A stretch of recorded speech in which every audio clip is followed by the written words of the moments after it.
Hi you guys, it's Kevin O'Keefe here in Brattleboro, Vermont, in my office, and I'm going to try and tell you a little bit of the story of Vasilisa in the Firebird. I wrote about it a little bit in a previous week.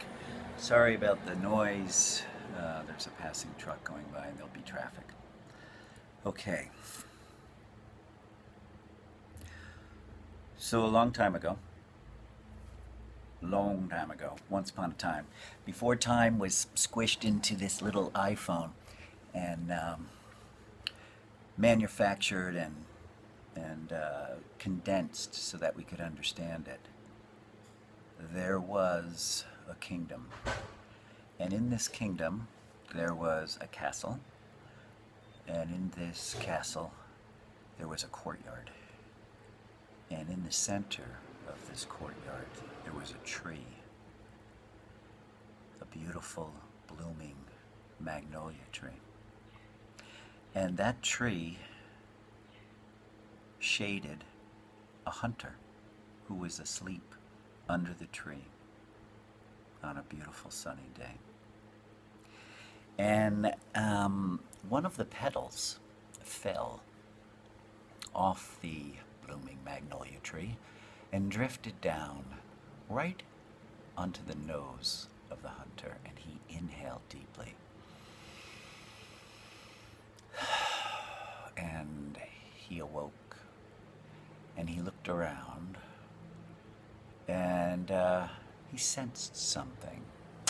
And he went to the king of the castle, who he was already familiar with, and he said, you got anything around here, kind of dangerous, maybe even adventurous, something to do? I'm looking for a little action.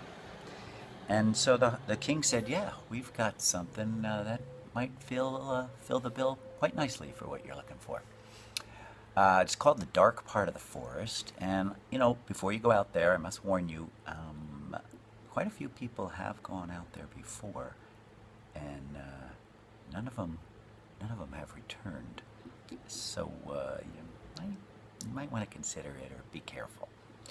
So Hunter goes, oh my God, this is custom made for a guy just like me.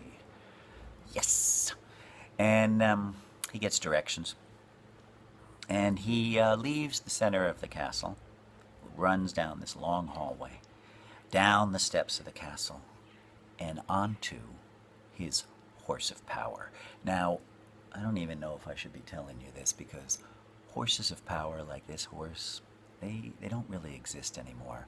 They're kind of asleep, and they're in the ground, and courses like this actually are what are going to bring these horses of power back up out of the ground. So this horse of power, let me just describe him for you a little bit so you can get it. Look, imagine, Catherine Zeta-Jones? Okay, that long black hair that she used to have when she was younger. That's what the mane of this horse is. That's what the mane looked like.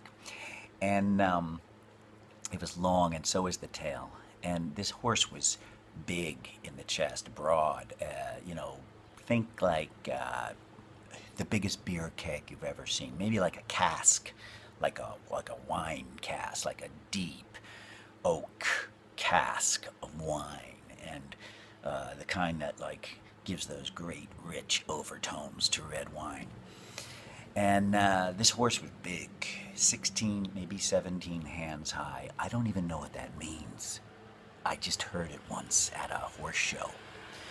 But okay, take my word for it. This is a big horse. And the hunter jumps on the horse, and imagine the sound, if you could, of that horse's hooves as it left the castle and went over the moat and over the drawbridge and out into the dark part of the forest.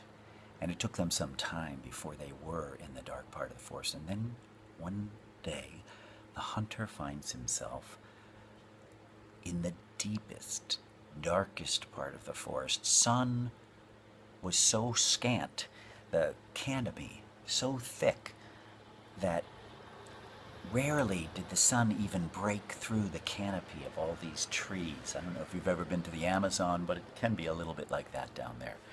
Anyway,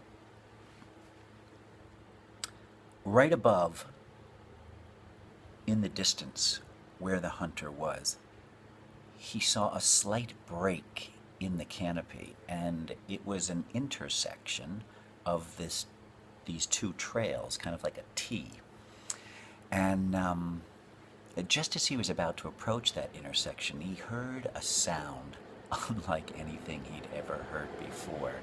And apparently his source of power also heard it, and also was a unique sound in the horse's auditory experience as well, because the horse's ears turned 180 degrees and kind of focused, and the hunter looked up and he heard this sound, kind of like a baby dinosaur being born, if you know what that sounds like.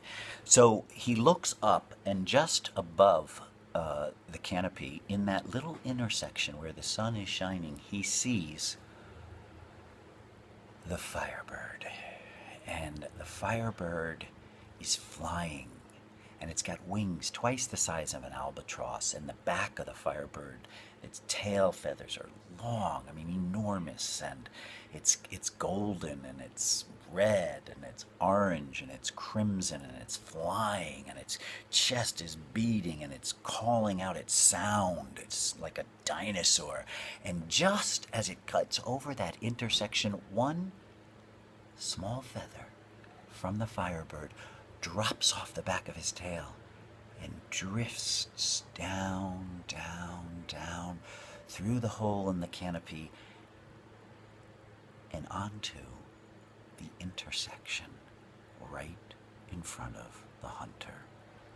The horse of power has stopped, and he shakes his head. And the hunter thinks, what do you think he's thinking? Yes, you're right. I'm thinking the same thing. He jumps off the horse of power and runs to pick up that feather, and just before he gets to it, the horse of power says, Don't pick up that feather. If you pick up that feather, you will know the meaning of the word fear. What does he do?